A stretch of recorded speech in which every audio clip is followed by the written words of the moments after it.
Comenzamos. En el nombre del Padre, y del Hijo, y del Espíritu Santo. Amén. Amén. Pedimos la gracia de tu Divino Espíritu, Padre Celestial. La pedimos en el nombre de nuestro amado Señor Jesucristo, en quien tenemos la vida y la salvación. Y para mejor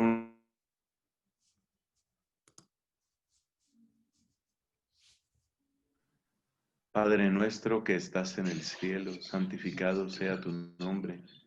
Venga a nosotros tu reino, hágase tu voluntad en la tierra como en el cielo.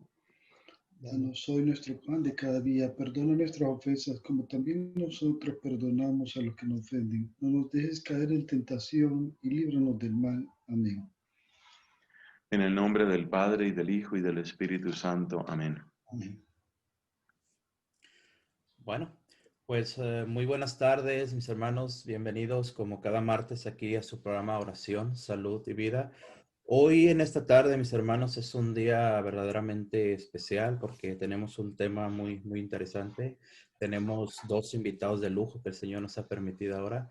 Tenemos desde aquí, desde la ciudad de Frisco, Texas, a nuestro hermano Enrique Mantúfar. Hermano Enrique, ¿cómo está? ¿Qué tal? Muy bien, gracias. Buenas tardes. Excelente. Bienvenido, hermano. Gracias por acompañarnos. Y pues hoy el Señor nos ha dado la dicha, la gracia de contar con una persona muy especial espiritualmente hablando, alguien de quien hay que aprender mucho, es Fray Nelson Medina. Más que yo presentarlo, pues le pediría que se presentara él solo, que nos comenzara en esta tarde pues, a exponer todo lo que tenemos hoy preparado y así aprovechar el tiempo. Fray Nelson, bienvenido desde Colombia. Muchas gracias Rafael, y qué gusto saludarte, Enrique. Soy, por bondad de Dios, sacerdote católico, claro. Pertenezco a una comunidad religiosa, los dominicos, y bueno, dedicado a la enseñanza y a la misión, y hoy muy feliz de poder compartir en este espacio, porque es bello cuando el pueblo de Dios realmente toma en serio su formación y, y nos preparamos todos mejor para estos tiempos que no son tan fáciles. Exacto, exacto. Bueno, pues bienvenidos a los dos, les repito, gracias por su tiempo, gracias por la disposición de estar aquí. Bueno, con el favor de Dios esperemos que hoy este programa sea para bendición de todo el pueblo de Dios y que todo sea para darle la gloria al Señor. Así que, pues hermano Enrique, le doy los micrófonos, comencemos para aprovechar el tiempo, ¿qué le parece? Cómo no, gracias, Rafael, y gracias, Padre, por acompañarnos esta tarde. Realmente el tema que queremos conversar esta tarde, queremos hacerlo más conversar, una dinámica donde hablemos un poquito acerca de los nuevos cambios que estamos enfrentando, de esta nueva revolución tecnológica, una revolución industrial que se está hablando en el mundo entero. Y qué mejor persona que nos pueda dar esa luz, que nos pueda dar esa guía de Fray Nelson Medina, quien fue de los pioneros que cuando el Internet estaba surgiendo, él ya estaba explorando esas tierras y evangelizando a través de esos medios, a través de esas tierras, como él mismo le llamó, el Nuevo Corinto, y de verdad tiene ya más de 24 años, si no recuerdo mal, evangelizando a través del Internet, alguien que ha evangelizado en los 5 continentes, que ha evangelizado en inglés, e incluso en Corea, con traducción simultánea, etc.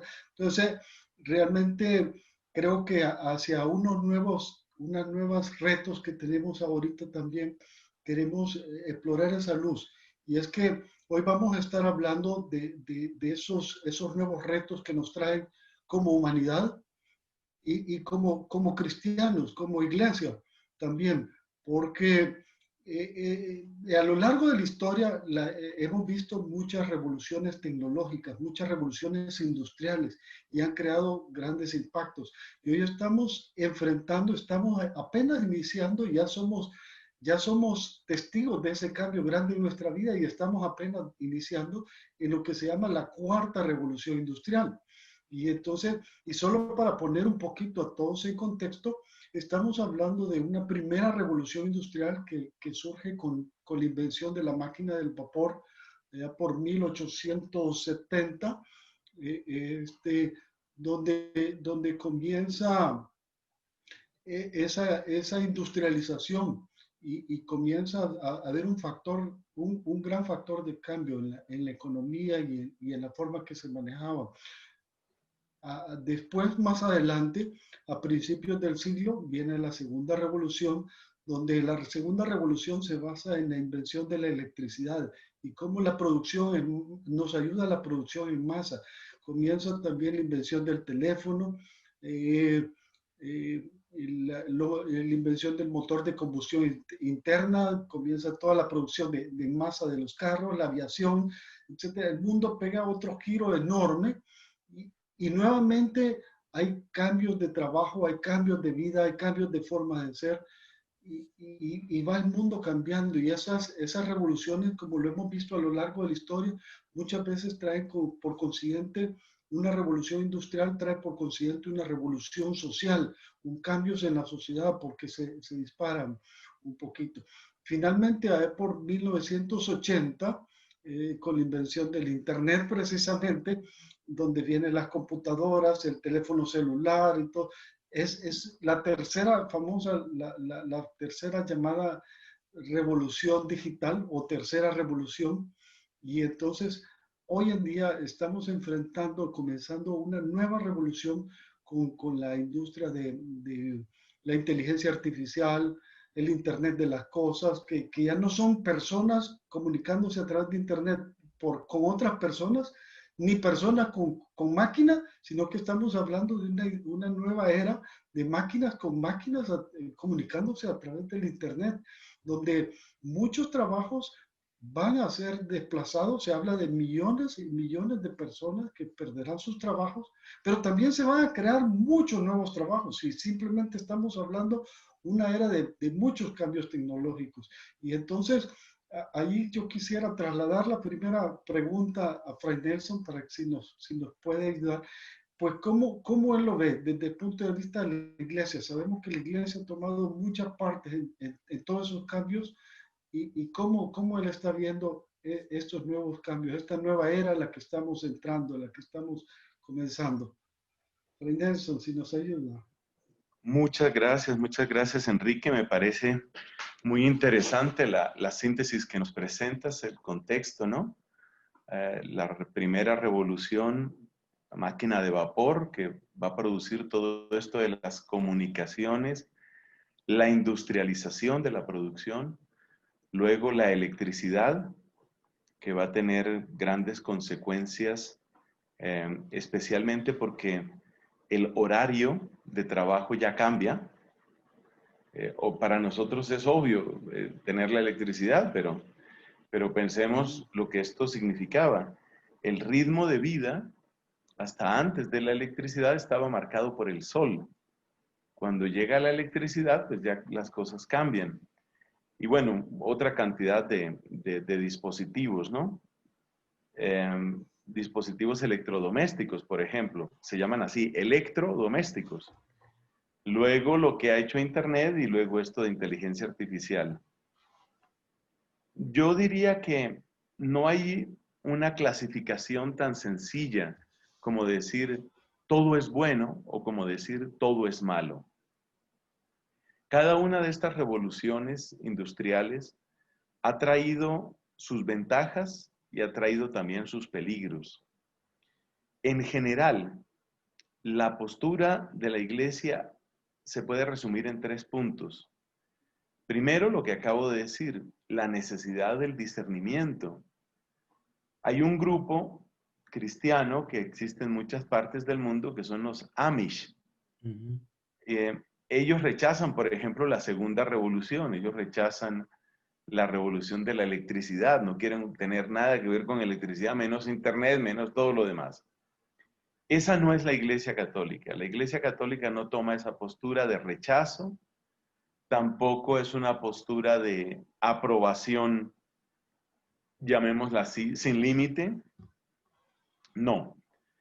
La postura de la Iglesia es más bien primero que todo, y es el primer punto, discernimiento. Discernimiento.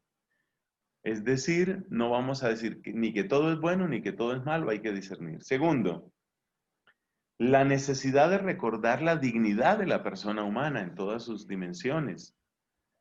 La dignidad de la persona humana implica que Jesús decía, el sábado es para el hombre, no el hombre para el sábado.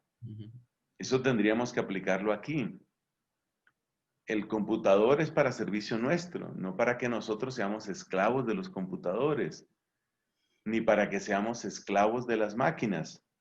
Y hasta cierto punto nos hemos vuelto esclavos. Entonces, el segundo punto es la centralidad del ser humano, la dignidad del ser humano. Hay una carta del Papa San Juan Pablo II que habla muy claramente de esto.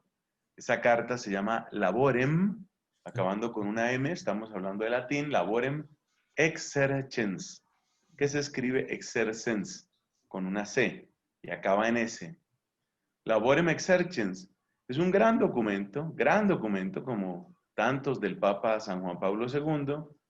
Y en este documento lo que nos presenta el Papa es precisamente la centralidad del ser humano.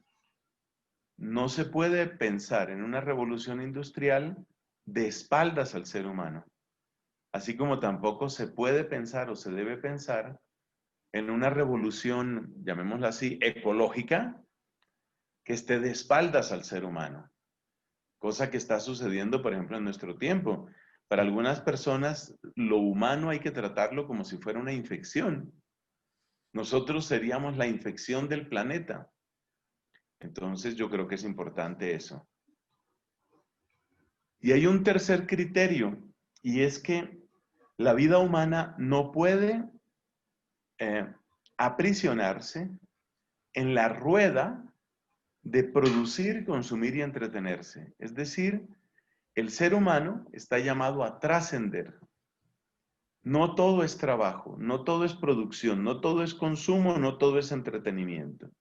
Estamos llamados a trascender. Muy bello lo que nos decía, por ejemplo, el Papa Francisco hace poco, hablando de la necesidad de la adoración. La adoración, ese abrir nuestro corazón, nuestra vida al absoluto de Dios, para darle nuestro amor sin restricciones. Entonces, los tres grandes criterios que nos ofrece la Iglesia son, primero, discernimiento. No todo lo que es tecnológicamente posible es éticamente correcto ni humanamente deseable. Segundo, el lugar central que tiene el ser humano en todo este análisis. Y tercero, la importancia de trascender. No somos simplemente máquinas de trabajo. No somos máquinas de trabajo. Serían los puntos iniciales. Bueno, gracias, Padre. Y es que precisamente yo quisiera tocar esos temas, porque muchas veces, por ejemplo, en la segunda revolución se hablaba mucho de los grandes beneficios y hemos visto precisamente esos beneficios del carro, cómo cambió la forma de transportarse, las distancias y todo, pero luego vienen las consecuencias también, como bien decía, algunas pensadas y otras que quizás no lo previeron, como el congestionamiento, el estrés y luego la afectación a la contaminación ambiental, etcétera. Hay muchos, igual la energía nuclear, podemos ver una energía limpia y todo, y luego vienen los impactos de guerra, porque también dentro del ser humano muchas veces vienen esos como egoísmo o esa visión muy de poder, muy de gobierno, de controlar. Y entonces, esos son los temores precisamente que genera hoy en día también. Si vemos a veces también por esas injusticias, tal vez que vino la sobreexplotación de los trabajadores, como dice, con la electricidad y todo. Entonces se van creando unas injusticias salariales y todo. Entonces, de hecho, de ahí entiendo yo, mucho de la ideología de Carlos Marx y con el comunismo, el marxismo, de toda esa, y aprovechando, y comienza como buscar un paraíso sin Dios, como una igualdad para todos, y entonces se cae en el otro contexto también. Entonces, ese es el punto. Por ejemplo, ahorita con la inteligencia artificial, con todo esto, se habla de muchísimos beneficios que traerá para la economía del mundo, para todo, pero a lo mejor cuando esa economía se da, o los beneficios no son para todos iguales, porque no todo el mundo puede absorber la tecnología de la misma forma, que por edades sociales, que por países incluso mismos. Entonces se van creando esas desigualdades. Y ahí es donde salen muchas corrientes, a veces que buscando la igualdad. Pero entonces ese es el punto a veces. Cuando habla incluso el Señor de los talentos, dice, a uno les dio más talentos, a otro menos y a otro menos, y entonces lo puso a producir. Pero creo que muchas veces el punto lo enfocan, por lo que he visto, mucho en la desigualdad, cuando quizás el punto principal no es la desigualdad, sino la concentración de la riqueza, porque muchas veces esa concentración esa riqueza genera poder, y cuando se concentra en manos de unos pocos, estaba leyendo yo por ahí que la riqueza del mundo está concentrada en 26 familias, o a veces habla de que el 80% de la riqueza del mundo está en 1% de la población mundial.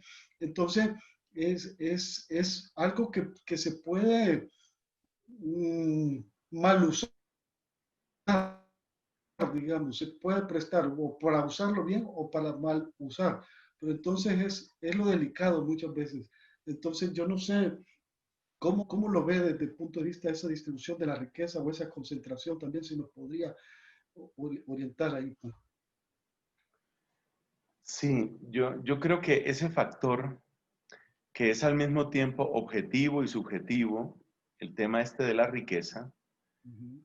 ha sido el motor de los motores. Hay una cosa interesante y es que muchos de los adelantos tecnológicos que nosotros hemos conocido, llamémoslo así en Occidente, Europa, y lo que ha estado bajo el influjo de Europa como nosotros, mucho de lo que nosotros conocemos ya lo conocían los chinos. Sabemos que la China es una civilización muy antigua, pero ¿por qué se presentaron, por qué se dio ese movimiento acelerado en los países, en las naciones de Occidente? ¿Por qué se dio un aceleramiento en el progreso, en el uso, en la aplicación de principios tecnológicos que ya podían existir en otras partes del mundo? Por ejemplo, el papel, la tinta, la escritura, la imprenta, el transporte. Este tema de los globos, por ejemplo, eso ya existía en China hacía mucho tiempo. Ujú.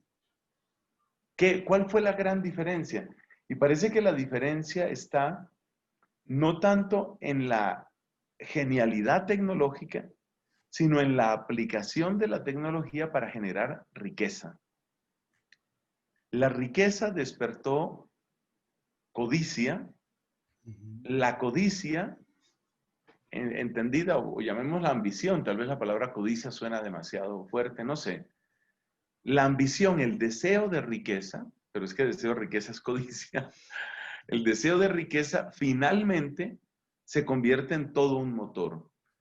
La revolución industrial no hubiera pasado de ser una serie de anécdotas.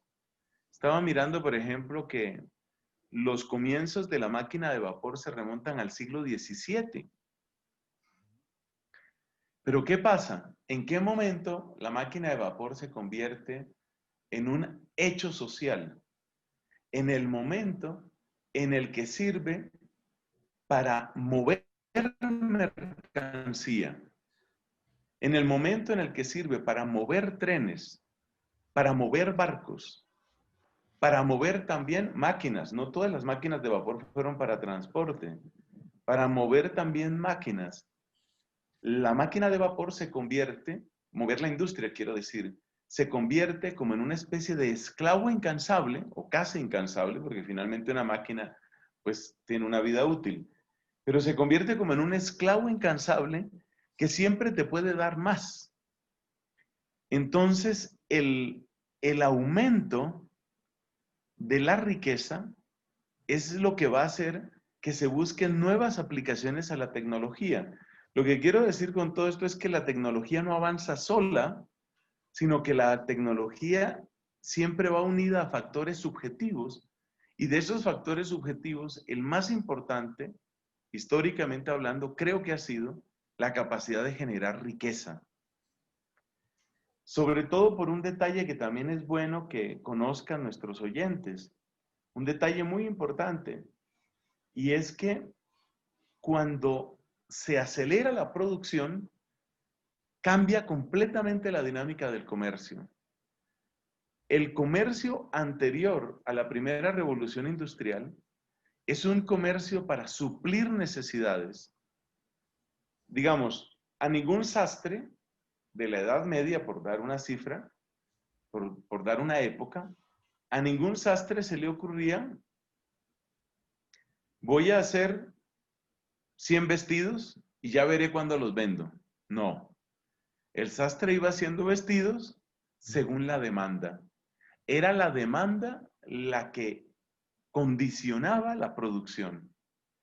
Pero en el momento en el que yo tengo un esclavo fiel, que es la máquina de vapor, y ese esclavo me permite mover telares, me permite producir cantidad de tela, me permite acelerar la producción, en ese momento ya la producción ya no depende de la demanda, sino que la producción empieza a depender de la tecnología, y a su vez la demanda empieza a depender de un factor nuevo que era casi accidental en el proceso de manufactura anterior.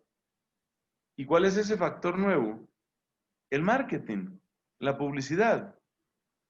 Entonces, cuando surge por la tecnología una fuerza de abastecimiento que supera la demanda, surge también una lógica nueva en el comercio. Ya el comercio no depende de las necesidades que existen, sino de la creación de necesidades. Es la creación de necesidades la que va a hacer la diferencia. Y esa creación de necesidades, pues va a producir toda una industria que es la industria de la publicidad. Entonces la publicidad tiene que acrecentar las necesidades, muchas veces necesidades artificiales, de manera que la producción no se vaya a perder. Pero las consecuencias que esto tiene son muy grandes en todo sentido, porque la codicia va a llevar, por ejemplo, en el siglo XIX, va a llevar a unos absurdos, a unos espectáculos absurdos de explotación que se vieron primero que todo en Inglaterra. La situación en Inglaterra era una cosa impresionante. Había el caso de familias en que todos tenían que trabajar. Todos iban a trabajar. Los niños no iban a la escuela porque tenían que ir a la fábrica. No existían las vacaciones. No existían horarios. Simplemente el obrero se convertía en un insumo, en un ingrediente de producción. Por consiguiente, el empleador decía, bueno, dinero si trabaja 12 horas.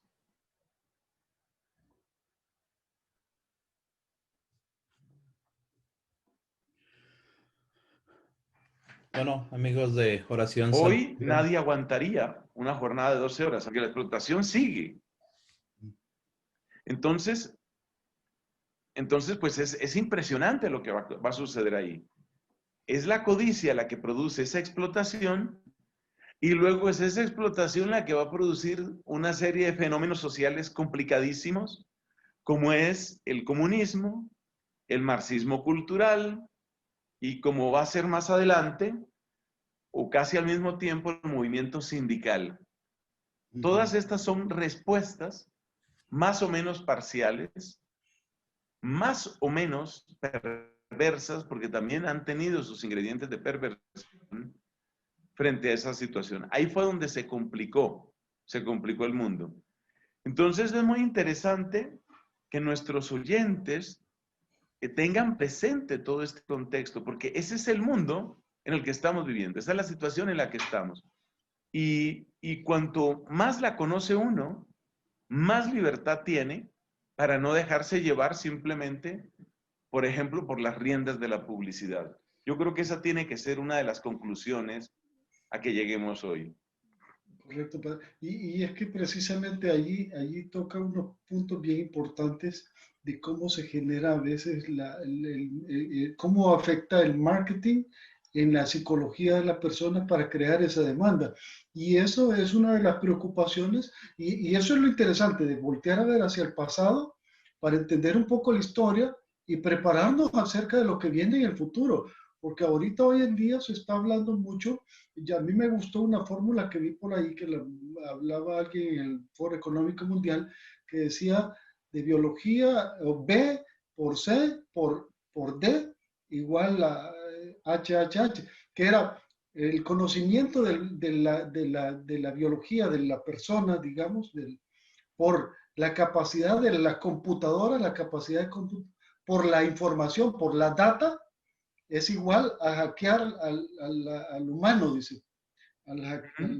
Entonces, o sea, que podamos crear esas demandas y ahora con toda la capacidad de toda la información que hay en data, todos los likes muchas veces que uno le da en Facebook y todo, lo vas conociendo mucho. Has llegado a decir, yo he oído muchas prédicas suyas, padre, donde habla de conocerse a uno mismo. Santa Catalina de Siena, cómo hablaba de conocimiento de uno mismo.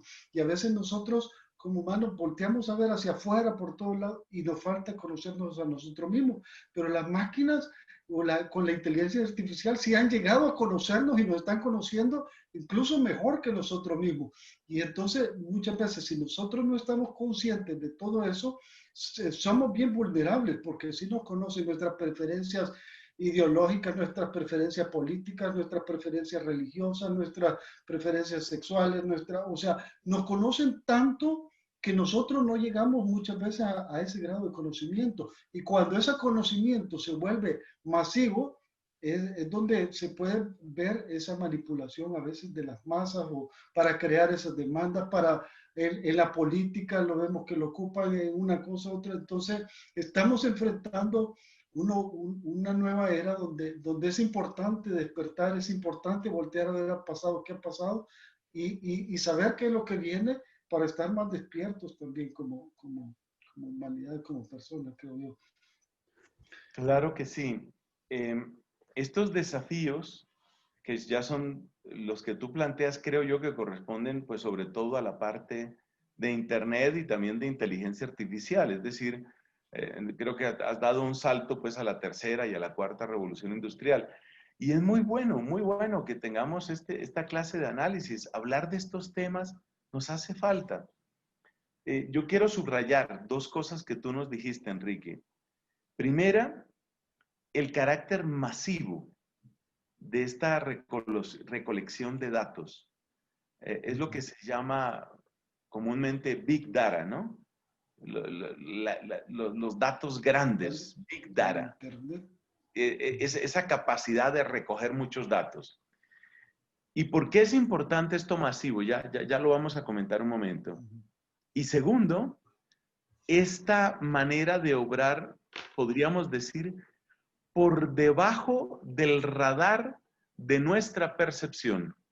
Es decir, el marketing se ha vuelto sutil de un modo que uno casi podría decir es miedoso y otros podrían decir tenebroso.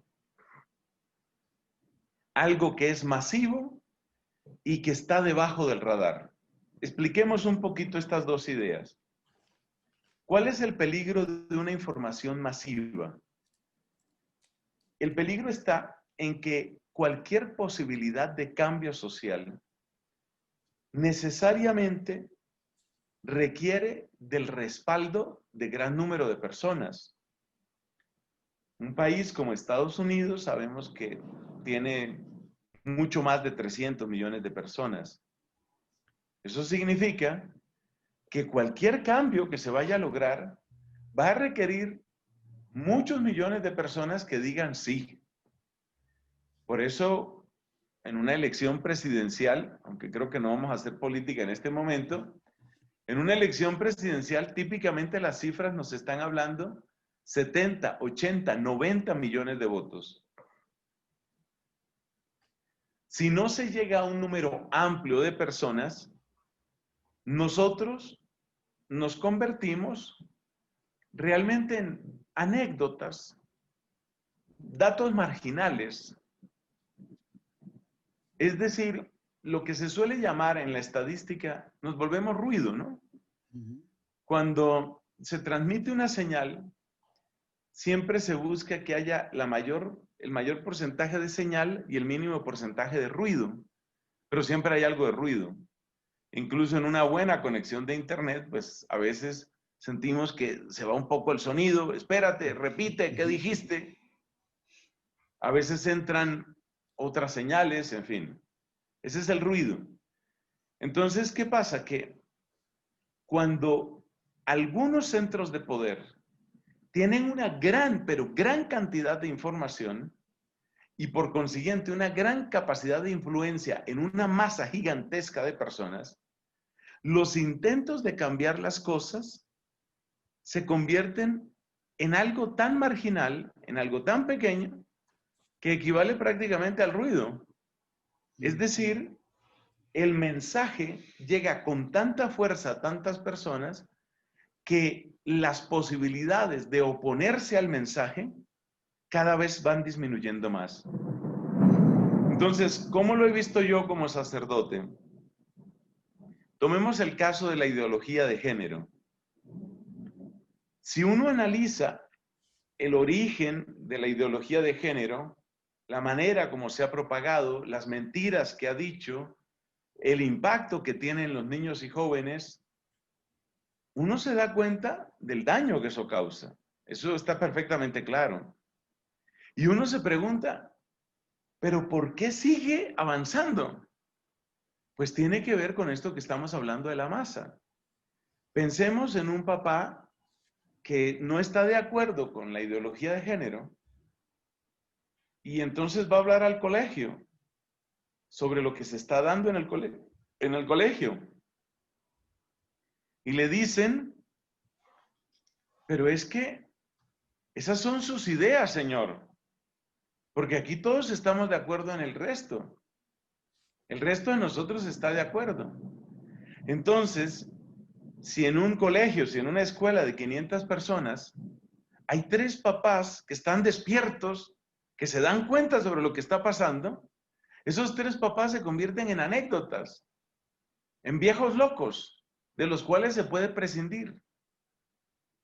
Entonces, ese es un mecanismo de dominación social impresionante, lo que tiene que ver con la recolección masiva de datos, con lo segundo que vamos a comentar, que es el impacto masivo con ese marketing que está debajo del radar. ¿A qué llamamos un marketing debajo del radar? ¿Cuáles son las cosas a las que yo le presto atención? Pues estamos hechos, los seres humanos, nuestro cerebro está hecho para detectar diferencias. Si yo entro a mi casa y veo que está el sofá, la mesa del comedor, el refrigerador, la lámpara, un leopardo. ¡Ey! ¿Un leopardo? ¿Cómo así que un leopardo?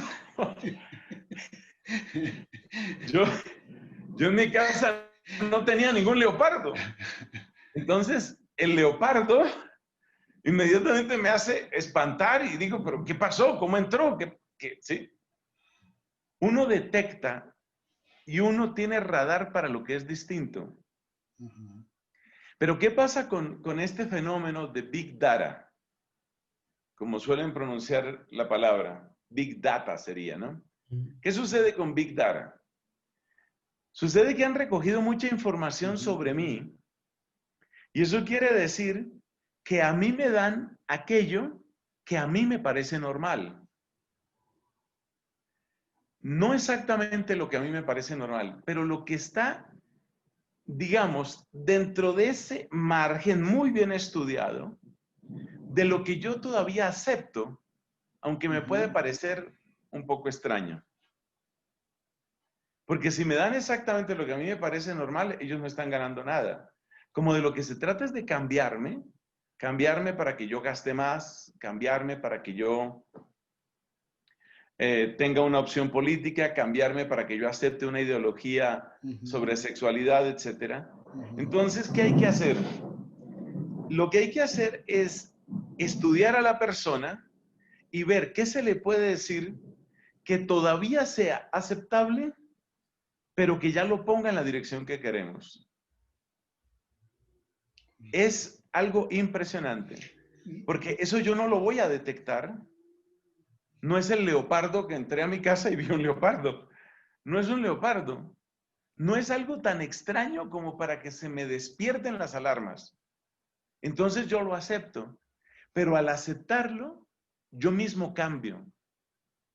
Quisiera dar un ejemplo, permíteme, Enrique, y nuestro estimado Rafael, claro está. Permítanme dar un ejemplo que yo creo que a mí me impacta porque yo lo viví en el sentido de que con la edad que tengo, yo tengo 55, yo he visto todo el proceso.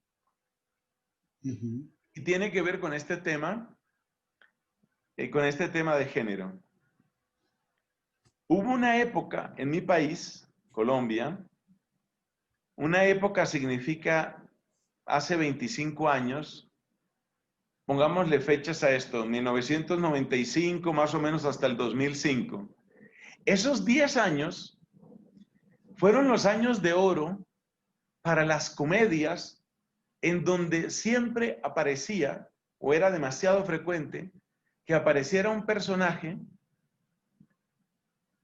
que era de tendencia homosexual. Pero era una persona, el personaje en ese tipo, ya fuera una novela, ya fuera una comedia, ya fuera lo que llaman en inglés el sitcom, esa persona siempre era una persona muy chistosa, muy simpática. O sea, era el homosexual, pero el homosexual gracioso, al que le pasaban cosas simpáticas. Entonces, fíjate el efecto que eso tuvo. Muchas personas en Colombia, un país muy conservador en sus costumbres, muy conservador en sus valores, muy conservador en su religión, muchas personas tenían una gran distancia hacia el tema homosexual. Eso sigue todavía muy vivo en este país, una gran distancia. ¿Cómo haces tú para cambiar a millones de colombianos de manera que empiecen a aceptar como algo natural, como algo normal, lo que antes les parecía normal? ¿Qué haces? Pues se utilizan herramientas como esas. Tú empiezas a jugar con el margen de aceptación. Resulta que uno de los márgenes de aceptación más grandes que tenemos los seres humanos es el humor, lo chistoso, lo gracioso. Porque en aquello que nos parece gracioso, nosotros cerramos la oficina de la aduana, es decir, no examinamos tanto. Por eso existe todo un género de humor que llamamos humor negro, cuando se hacen chistes de cosas crueles. Y a veces yo creo que todos nos hemos reído de chistes que uno dice, pero es un chiste muy cruel, pero está buenísimo. Entonces, eso demuestra que el humor es uno de los espacios en donde uno más fácilmente pierde la capacidad crítica. Y empezaron a bombardearnos a los colombianos, y sé que en muchas otras partes, con ese tipo de película, y luego con un tipo especial de pornografía, que es la pornografía lesbiana, de gran consumo especialmente para los hombres. Entonces, el bombardeo de pornografía lesbiana y el bombardeo de humor que presenta al homosexual como una persona diferente, pero agradable, agradabilísima, eso y otros factores van produciendo ese cambio. Entonces, resumo mi intervención, estimados amigos. En primer lugar, hay que notar por qué Big Data realmente marca una diferencia, un salto cuántico. La razón es porque si tú tienes impacto al mismo tiempo en muchos millones de personas, cualquier voz disidente se convierte en ruido, en anécdota, en un personaje raro. ¿Quién sabe? Ese tipo, no sé, homofóbico, como raro, como que no lo entiendo. No lo traigan por aquí. Y segundo, porque Big Data permite llegar a cada uno con un mensaje muy preciso que se sitúa en el margen de aceptación, pero que empuja en una determinada dirección. Y en esa dirección nos van cambiando, en esa dirección nos van transformando, en esa dirección van haciendo de nosotros, pues prácticamente lo que ellos quieren. Entonces tú te encuentras, oye, por lo menos yo ya me lo estoy encontrando, cada vez más y más padres de familia desconcertados se llevan la mano a la cabeza y dicen, pero ¿cómo así? Hace poco me escribió una señora y me decía, mi hijo de 15 años ahora me dice que es bisexual. ¿Pero en qué momento? Y ese es el punto cabal que yo quería traer a colación, padre. Como padres de familia, estamos viviendo eso con nuestros hijos, porque como usted bien lo ha planteado, ellos se ven bombardeados exageradamente.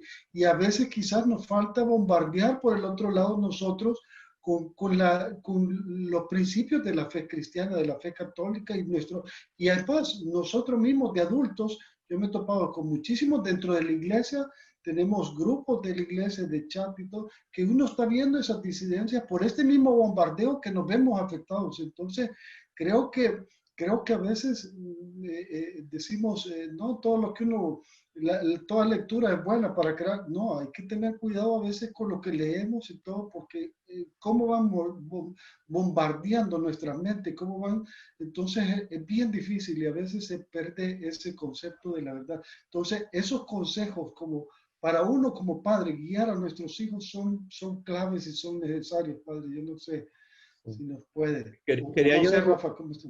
no, no, sí, quería mencionar un punto que me quedé yo ahí solo que estaba escuchándolos. En eso nos mencionaba la encíclica Labore et Exercens de Juan Pablo, esa se escribió en 1981, si no estoy mal, padre. En esta encíclica en general nos habla sobre la dignidad del ser humano, la dignidad en el trabajo, todo esto, pero en sí es dignidad. Y otro punto con el que me quedo yo, Padre, si puede, ya el tiempo se me está acabando, pero si puede ahondar un poquito, nos hablaba usted del discernimiento en unos puntos que nos dio, Padre. Entonces, con todo lo que se ha hablado ahora, pues prácticamente hemos perdido las dos cosas en estos tiempos, ¿no? Hablaba Enrique también sobre lo que buscamos en este momento en el Internet. Likes, todos queremos likes. Hago un video, quiero likes. Doy una prédica, quiero likes. Lo pienso, solo likes. Es lo que nos interesa en este momento. Esto nos lleva también prácticamente a perder nuestra dignidad, en el sentido que hablamos en este momento sobre como evangelizadores, Padre. Llegamos a perder esa dignidad, ¿no? Y entonces lo que necesitamos mucho es el discernimiento, Padre. O sea, saber discernir lo que estamos haciendo, saber discernir lo que nos están ofreciendo por medio también como esto del Internet y sobre todo esto que nos habla usted de la Dara, cómo las mismas compañías nos conocen incluso más que a nosotros mismos, ¿cierto? Sí, yo creo que esto nos va abriendo un panorama, si Dios permite, para otras conversaciones, porque bien nos comenta Rafael, vamos llegando un poco al límite de tiempo en este programa concreto, porque son temas muy extensos. Sobre todo, es bueno que nuestros oyentes sepan que nosotros no somos los primeros que pensamos esto. O sea, ya hay mucha gente que se está dando cuenta de lo que está sucediendo. Y más o menos el consenso que yo observo es que es necesario abordar soluciones desde distintos frentes. No existe esa bala mágica, como dicen, ese magic bullet. Eso no existe que diga todo se va a solucionar haciendo esto. Yo creo que es una combinación de muchas cosas que tendríamos que ir viendo poco a poco. ¿Qué cosas hay que combinar? ¿Qué cosas hay que hacer? Porque, por ejemplo, una palabra a la que vale la pena dedicarle mucho tiempo es a la palabra comunidad. Yo estoy convencido de que el cristiano en soledad o la familia cristiana en soledad es una especie en vía de extinción. Yo digo esto, cuando ustedes se encuentren una familia católica buena, pero que no tiene comunidad, por favor, tómenle muchas fotos, porque no la van a ver más. Esto es como cuando se va a extinguir una especie y tratan de estudiarlos y estudiarlos porque dicen se va a acabar, o cuando se va a extinguir un idioma. Y hacen muchas grabaciones del idioma porque se va a extinguir. Para mí una gran respuesta es el tema comunitario. Me parece que sin comunidad cristiana viva, simplemente la batalla ya está perdida. Pero luego hay otros ingredientes. Hay que fortalecer las familias, clarísimamente. Hay que fortalecer las familias. Y es necesario fortalecer a las familias antes de que empiecen a existir. Es decir, claro, hagamos todo lo que podamos con las familias que ya existen. Bendito sea Dios.